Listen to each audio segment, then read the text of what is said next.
नमस्कार श्रोताओं, शाम के ठीक 7:20 हुए हैं और ये समय है आपके अपने कार्यक्रम स्पोर्ट्स स्कैन का। आज के स्पोर्ट्स स्कैन के इस एडिशन के साथ मैं हूं आपका होस्ट और दोस्त सिद्धार्थ सिंह। तमाम खेल खबरों पर विस्तार से चर्चा करने के लिए स्टूडियो में आ चुके हैं वरिष्ठ खेल पत्रकार सचिन कुमार। सचिन, स्पोर्ट्स स्कैन कार्यक्रम में आपका स्वागत। धन्यवाद सिद्धार्थ। सबसे पहले नजर अब तक की स्पोर्ट्स हेडलाइंस पर। 2020 विश्व कप क्रिकेट के फाइनल में दुबई में अब से कुछ देर बाद ऑस्ट्रेलिया और न्यूजीलैंड के बीच खिताबी मुकाबला होगा। ऑस्ट्रेलिया ने टॉस जीतकर पहले गेंदबाजी करने का फैसला किया है। दक्षिण अफ्रीका के शॉन पोलॉक, श्रीलंका के महिला जयवर्धने और इंग्लैंड की जेनेट ब्रिटन को अंतर्राष्ट्रीय क्रिकेट परिषद की प्रतिष्ठित हॉल ऑफ फेम में शामिल किया गया है। गोंडा में चल रही राष्ट्रीय कुश्ती चैंपियनशिप में प्रीतम ने स्वर्ण पदक जीता, वहीं नरसिंह पंचम यादव ने भी कांस्य पदक जीतकर शानदार वापसी की। और फ्रांस और बेल्जियम ने फीफा विश्व कप फुटबॉल के लिए क्वालिफाई कर लिया है।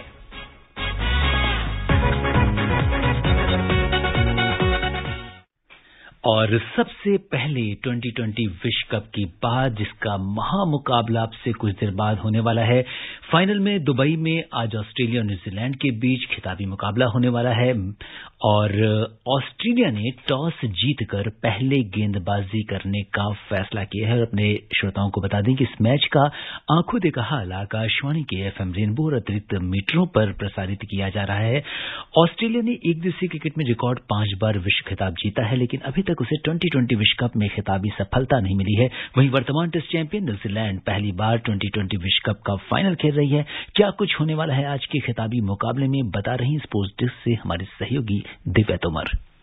अब से कुछ देर बाद दुबई इंटरनेशनल क्रिकेट स्टेडियम में सभी क्रिकेट प्रेमियों की निगाहें T20 विश्व कप के खिताबी मुकाबले पर लगी होंगी, जिसमें ऑस्ट्रेलिया और न्यूजीलैंड की टीमें अपना दमखम दिखाने मैदान पर उतरेंगी। ऑस्ट्रेलिया और न्यूजीलैंड दोनों ने अपने सेमीफाइनल मुकाबले जिस अंदाज में जीते थे, उसे देखते हुए रिंग ऑफ फायर में एक और रोमांचक मैच की उम्मीद की जा सकती है। ऑस्ट्रेलिया ने 50 ओवर के क्रिकेट में रिकॉर्ड 5 विश्व कप खिताब जीते हैं, लेकिन दिलचस्प बात यह है कि वो अभी तक T20 विश्व कप ट्रॉफी अपने नाम नहीं कर पाया है। वहीं दूसरी ओर न्यूजीलैंड हमेशा आईसीसी के टूर्नामेंट्स में निरंतर अच्छा प्रदर्शन करती रही है और अब लगता है कि केन विलियमसन के कुशल नेतृत्व में उसके पास आगे बढ़ने का आत्मविश्वास मौजूद है। ये उनका पहला T20 विश्व कप फाइनल होगा और अगर न्यूजीलैंड इसे जीत जाती है तो ये उनके लिए शानदार उपलब्धि होगी, जहां से लगातार विश्व स्तरीय खिलाड़ी निकलते रहते हैं। जहां तक दोनों टीमों के बीच T20 में हुए मुकाबले की बात की जाए तो ऑस्ट्रेलिया का हमेशा मौजूदा विश्व टेस्ट चैंपियन न्यूजीलैंड पर दबदबा रहा है, लेकिन न्यूजीलैंड ने भारत में 2016 चरण में विश्व कप में अपने एकमात्र मुकाबले में जीत हासिल की थी। दोनों टीमों के बीच विश्व कप फाइनल का अंतिम मुकाबला 2015 में 50 ओवर प्रारूप में रहा था, जिसमें ऑस्ट्रेलिया ने फतह हासिल की थी, जिसने तब से कोई आईसीसी टूर्नामेंट नहीं जीता है।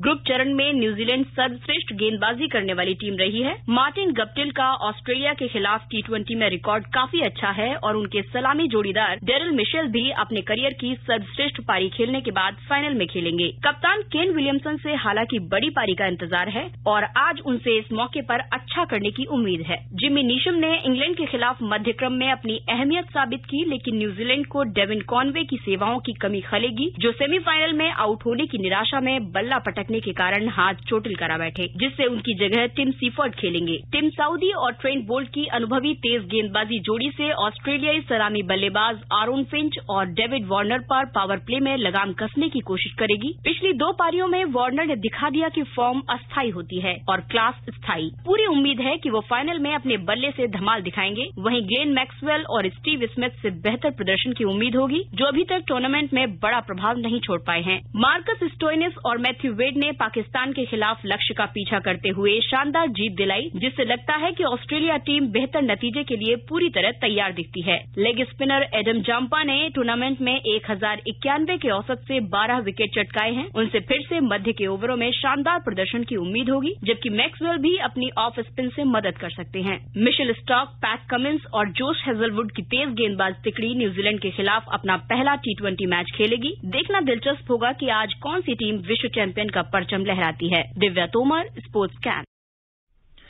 जी हाँ, अगर हम देखें तो दोनों देशों की जो अंतिम एकादश है उसमें भी कोई ज्यादा परिवर्तन नहीं है। एरन फिंच कह चुके हैं हमने टीम में कोई बदलाव नहीं किया है और इस पिच पर चेस करना सही दिख रहा है।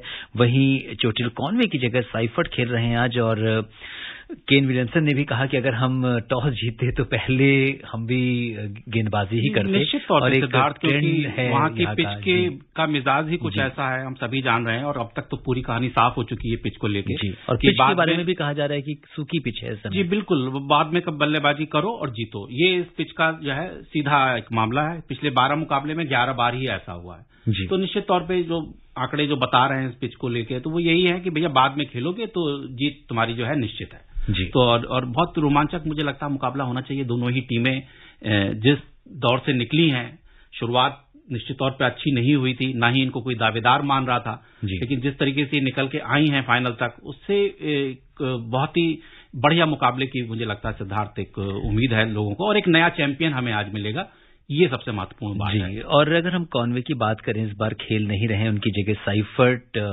मैदान में उतरे हैं, तो उनका ना होना कितना प्रभाव डालेगा? निश्चित तौर पे देखिए, एक बल्लेबाज जो लगातार एक अच्छे लय में हो, अगर वो नहीं खेल रहे हैं, लेकिन फिर भी चूंकि न्यूजीलैंड टीम काफी संतुलित नजर आ रही है और बहुत अच्छा प्रदर्शन कर रही है, और उसका हालिया फॉर्म बहुत अच्छा चल रहा है सिद्धार्थ, तो मुझे नहीं लगता है कि किसी सिर्फ एक खिलाड़ी से कुछ इतना बहुत ज्यादा कोई ऐसा अंतर पड़ेगा जी। और मुझे लगता है कि उसी तरीके से ये टीम खेलती नजर आई जैसे अब तक टूर्नामेंट में खेलती रही है, सिर्फ एक मुकाबले के छोड़ के, जिसमें कुछ शुरुआती में मैच में जिसमें हार का सामना करना पड़ा। बिल्कुल, सुपर संडे है, और सुपर संडे का जो ये महामुकाबला है, अगर हम केन विलियमसन की भी बात करें तो वो भी पूरी तरह से फिट नहीं है। उनकी कोहनी में पहले चोट लगी थी, जिसकी वजह से थोड़ा सा कहीं न कहीं उनके खेल पर वो प्रभाव पड़ सकता है, पर चूंकि बात फाइनल की है, ये सब चीजें पीछे रह जाती हैं। और इस समय जो न्यूजीलैंड के लिए भी ये बहुत बड़ी बात है, क्योंकि पहली बार फाइनल में पहुंचे हैं लगातार। आप देखिए कि आईसीसी टूर्नामेंट के फाइनल में पहुंच रहे हैं वो अभी। उन्होंने थोड़े दिनों पहले ही जो है टेस्ट चैंपियनशिप का जो है खिताब जीता है, अब वो T20 के फाइनल में है, तो ये बहुत बड़ी उपलब्धि उनके लिए होगी, उनके खिलाड़ियों के लिए होगी कि वो एक फॉर्मेट जो सबसे लंबा फॉर्मेट है और एक सबसे छोटा फॉर्मेट, उसमें आप चैंपियन बने। और मुझे लगता है कि आज बहुत कुछ हालात उनके पक्ष में रह सकते हैं, सिर्फ अगर हम एक टॉस को निकाल दें तो अब देखना होगा कि बाकी आगे कैसा मुकाबला होता है सिद्धार्थ, तो ये तो अभी अब सामने आएगा। जी बिल्कुल, लेकिन सबकी निगाहें इसी मैच पर लगी होंगी, क्योंकि ये है महामुकाबला, ये है फाइनल 2020 वर्ल्ड कप क्रिकेट का। और अब बात करते हैं हॉल ऑफ फेम की। दक्षिण अफ्रीका के शॉन पोलाक, श्रीलंका की महिला जयवर्धने और इंग्लैंड की जेनेट ब्रिटेन को अंतर्राष्ट्रीय क्रिकेट परिषद के हॉल ऑफ फेम में शामिल किया गया है। आइए हॉल ऑफ फेम में शामिल इन खिलाड़ियों के करियर पर एक नजर डालते हैं। हॉल ऑफ फेम में शामिल जयवर्धने ने 652 अंतर्राष्ट्रीय मैच खेले हैं, जिसमें 149 टेस्ट, 448 वनडे और 55 2020 मैच शामिल हैं। उन्होंने 448 वनडे में 33.37 की औसत से 12,650 रन बनाए, जिसमें 19 शतक भी शामिल हैं। वहीं टेस्ट क्रिकेट में जयवर्धने ने 49.84 की औसत से 11,814 रन बनाए, जिसमें 34 शतक शामिल हैं। जयवर्धने ने 2015 क्रिकेट विश्व कप के बाद अंतर्राष्ट्रीय क्रिकेट से संन्यास ले लिया था। वहीं दक्षिण अफ्रीका के पूर्व ऑलराउंडर शॉन पोलाक ने 7,386 रन बनाए और अंतर्राष्ट्रीय क्रिकेट में 829 विकेट लिए। शॉन पोलाक ने 13 साल में 108 टेस्ट, 303 एक दिवसीय और 12 2020 मैच खेले। 1979 और 1998 के बीच इंग्लैंड के लिए 27 टेस्ट और 63 एक दिवसीय मैच खेलने वाली इंग्लैंड की पूर्व बल्लेबाज जेनेट ब्रिटेन महिला क्रिकेट खेलने वाली सबसे महानतम खिलाड़ियों में से एक थी। वो महिला टेस्ट इतिहास में 1935 में सबसे बड़ी रन स्कोरर रही हैं। उन्होंने 63 एक दिवसीय मैचों में 5 शतकों के साथ 42.42 की औसत से 2,121 रन बनाए और 1993 में इंग्लैंड की विश्व कप विजेता टीम का हिस्सा थी। 2017 में ब्रिटेन का 58 वर्ष की आयु में कैंसर से निधन हो गया। वो हॉल ऑफ फेम में शामिल होने वाली इंग्लैंड की 31वीं खिलाड़ी हैं। हॉल ऑफ फेम में शामिल होने वाले इन तीनों क्रिकेटरों को स्पोर्ट्स कैन टीम का सलाम। Divya Tomar, sports can.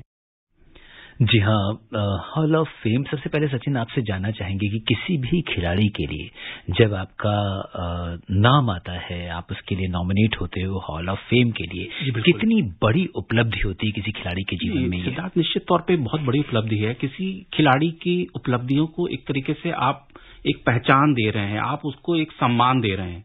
जैसे हम अपने अभी हमारे यहाँ जैसे अभी एक पदक समारोह हुए हैं जो अर्जुन पुरस्कार दिए गए और खेल रत्न पुरस्कार दिए गए। जी बिल्कुल।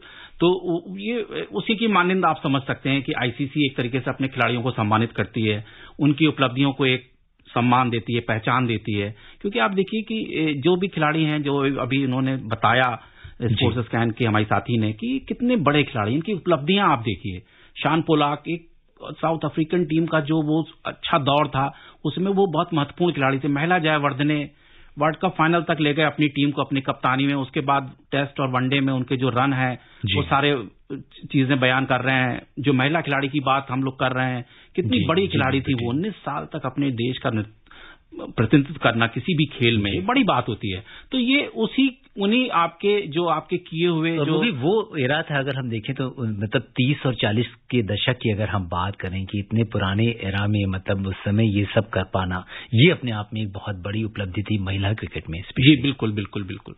तो यही बात है सिद्धार्थ की खिलाड़ियों को जो है उनके जो उन्होंने अपनी उपलब्धि हासिल करी है खेलते हुए, देश के लिए खेलते हुए, तो उसको एक तरीके से वो सम्मान देना है। तो अभी हम जानते हैं कि इसमें अभी सिर्फ 106 खिलाड़ी ही शामिल हैं और 2009 से जो है ये सिलसिला शुरू किया गया था। तो अगर ये 3 खिलाड़ी नए इसमें आ रहे हैं तो निश्चित तौर पे ये एक बड़ा सम्मान है इनके लिए और खिलाड़ी इसको ताजिंदगी याद रखते हैं।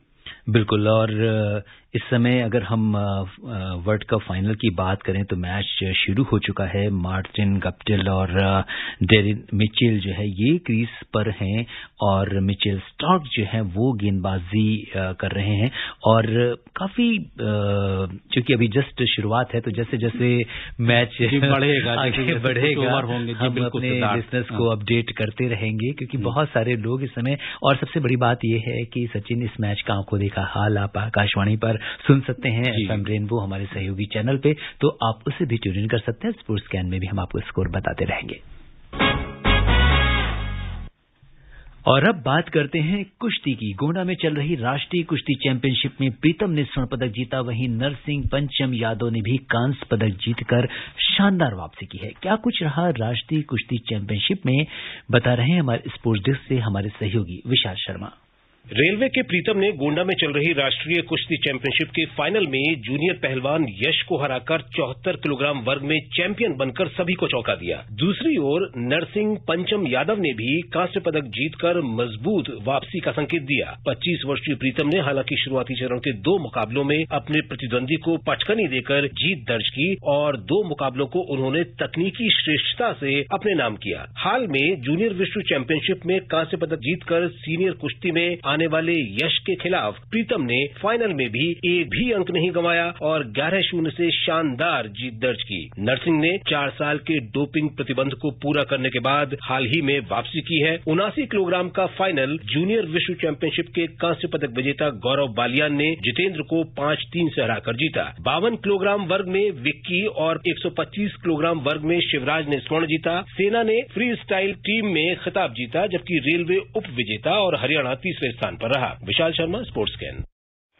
जी हाँ, प्रीतम ने अपनी कामयाबी के झंडे जिस तरह से गाड़े और अपने प्रतिद्वंदी को जिस तरीके से हराया, ये काफी महत्वपूर्ण था। और इसके साथ एक हम बात करेंगे नरसिंह पंचम यादव की, जिन्होंने शानदार वापसी की और डोपिंग का निश्चित तौर पर सिद्धार्थ, दरअसल इस राष्ट्रीय कुश्ती का महत्व इसलिए ज्यादा बढ़ गया था कि इसमें कुछ खिलाड़ी वापसी करने का प्रयास कर रहे थे। उसमें से खासतौर से आपने जैसे नरसिंह पंचम यादव का नाम लिया, इसी तरीके से गीता फोगाट का भी हम यहाँ जिक्र करना चाहेंगे।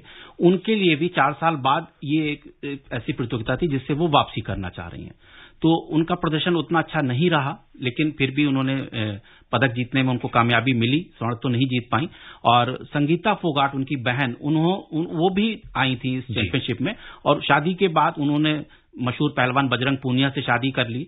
और उसके बाद ये भी उनके भी एक तरीके से कैरियर के लिए माना जा रहा था कि शायद कुछ ब्रेक लग गया है, क्योंकि अमूमन शादी के बाद खिलाड़ी जो है सक्रिय खेल में नहीं रह पाते हैं। लेकिन ये फोगाट सिस्टर्स और पंचम यादव की जहां तक हम लोग बात करें तो इनकी वापसी के लिए बहुत महत्वपूर्ण माना जा रहा था और उसमें काफी हद तक ये लोग सफल भी दिखाई दिए हैं।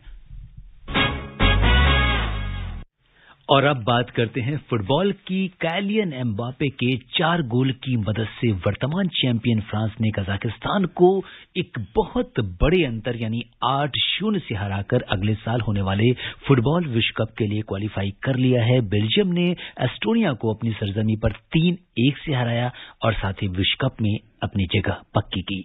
बेल्जियम ने दूसरे स्थान पर चल रहे वेल्स पर 5 अंक की निर्णायक बढ़त बना ली है।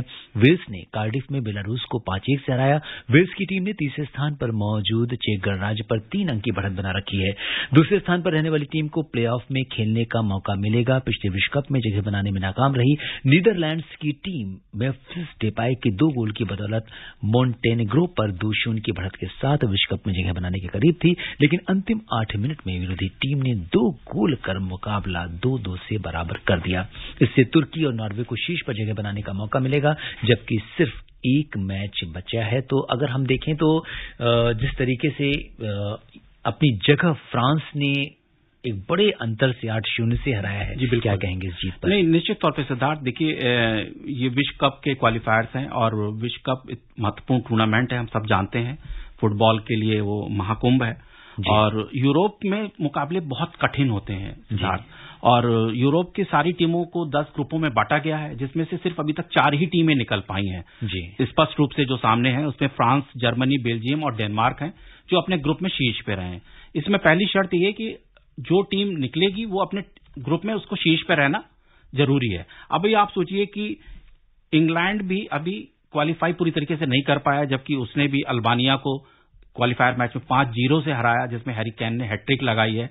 लेकिन अभी इसको जो एक मुकाबला खेलना है उसमें उसके लिए जरूरी है कि वो मैच वो जीते। हालांकि वो थोड़े निचले दर्जे की टीम है, सैन मैरूने से खेलना है उसको, तो उसमें वो कामयाब हो जाएगी, लेकिन अभी उसके पास कंफर्म टिकट नहीं है। इसी तरीके से इटली जो गत चैंपियन है उसके लिए भी अभी हालात ऐसे ही बने हुए हैं कि भाई आपको जीतना है, लेकिन उसको बड़े अंतर से जीतना है। तो कुल मिला के ये है कि अभी बड़ी बड़ी दिग्गज टीमें यूरोप की जो है वो फंसी हुई हैं और उधर साउथ अमेरिका से ब्राजील जो है वो क्वालिफाई कर चुका है सिद्धार्थ। तो इसलिए अभी बहुत हमें इसमें उलटफेर देखने को मिल सकते हैं कि कौन टीमें अभी आगे आएंगी और कुछ लोग रह भी सकते हैं। जी बिल्कुल, तो इसके क्वालिफायर्स पर हमारी नजर बनी रहेगी। बात करते हैं हॉकी की। भुवनेश्वर में राष्ट्रीय हॉकी शिविर चल रहा है और ओलंपिक कांस्य पदक जीतने वाली टीम इंडिया के सदस्य आज से इस अभ्यास शिविर में शामिल हो गए हैं। राष्ट्रीय हॉकी शिविर 10 नवंबर से शुरू हुआ है। 30 सदस्यीय कोर ग्रुप 9 दिसंबर तक शिविर में हिस्सा लेगा। इसके बाद टीम इंडिया को ढाका में अगले महीने होने वाली एशियाई चैंपियंस ट्रॉफी में हिस्सा लेना है। तो उसके मद्देनजर ये जो शिविर है काफी इंपॉर्टेंट माना जा रहा है। निश्चित तौर पर सिद्धार्थ, देखिए एशियन चैंपियंस ट्रॉफी भले ही एक मतलब हमारे क्षेत्रीय स्तर का एक टूर्नामेंट हो, हमारे एशिया के उसमें टॉप 6 जो देश हैं जो हॉकी के वो उसमें भाग लेते हैं, लेकिन चूंकि इसमें हमारी काफी समय से श्रेष्ठता चली आ रही है, जब से टूर्नामेंट शुरू हुआ है 2011 से 3 बार हमने जीता है और 3 ही बार पाकिस्तान इसमें चैंपियन रहा है। तो ये एक इस नजरिए से बड़ा महत्वपूर्ण टूर्नामेंट है कि अगर हम वहां जाते हैं तो हमारी श्रेष्ठता बरकरार रहनी चाहिए। और इसके बाद बात करते हैं जूनियर विश्व कप हॉकी की। विवेक सागर प्रसाद 24 नवंबर से भुवनेश्वर में होने वाले जूनियर विश्व कप में टीम का नेतृत्व करेंगे। 2016 में भारतीय टीम ने जूनियर विश्व कप जीता था, लेकिन प्रसाद उस जीत का हिस्सा नहीं बन पाए थे। हालांकि वो पूरी तरह से ये एक अलग टीम है जिसका वो नेतृत्व कर रहे हैं, तो ये भी अब एक अच्छी बात है। और चलते चलते श्रोता आपको ये बता दें कि कानपुर के प्रसिद्ध ग्रीन पार्क स्टेडियम का जल्द ही अपना संग्रहालय होगा। संग्रहालय में ग्रीन पार्क के विकास और वहां खेले जाने वाले मैचों, दुर्लभ तस्वीरों की गैलरी, पाठ्य सामग्री, ट्रॉफीज और विभिन्न खिलाड़ियों द्वारा उपयोग किए जाने वाले क्रिकेट उपकरण सहित यादगार वस्तुएं होंगी। इसके अलावा एक लघु वृत्त चित्र भी होगा जिसमें इसके स्वर्णिम इतिहास को दर्शाया जाएगा। और सचिन, आप क्रिकेट को बहुत करीब से कवर करते रहे हैं, ग्रीन पार्क का अपना एक ऐतिहासिक महत्व है। ये बहुत महत्वपूर्ण जगह है क्रिकेट को लेकर, और मुझे लगता है कि अगर ऐसा कुछ हो रहा है, वहां संग्रहालय ऐसा बन रहा है, तो निश्चित तौर पर आने वाले समय के खिलाड़ियों के लिए बहुत ही प्रेरणादायी होगा। बिल्कुल, और ग्रीन पार्क के वो सारे मैचेस जो है वो हम अभी भी हमारे जहन में है कि किस तरीके से जो है बहुत इंपॉर्टेंट पारियां वहां पे खेली गई और बहुत सारे रिकॉर्ड्स बने। श्रोताओं, अब समय अनुमति नहीं दे रहा कि हम कुछ और खेल खबरों पर चर्चा करें। सचिन, आप हमारे स्टूडियो में आए, तमाम खेल खबरों पर आपने हमसे चर्चा की, आपका बहुत बहुत धन्यवाद। धन्यवाद सिद्धार्थ। श्रोताओं, स्पोर्ट्स ज्ञान में आज के लिए बस इतना ही। अगर आप इस कार्यक्रम को दोबारा सुनना चाहते हैं तो लॉग ऑन कर सकते हैं हमारी वेबसाइट newsonair.gov.in पर। कल शाम शाम 7:20 पर दोबारा मुलाकात के वादे के साथ इजाजत दीजिए अपने होस्ट और दोस्त सिद्धार्थ सिंह को। तब तक के लिए नमस्कार, शुभ रात्रि।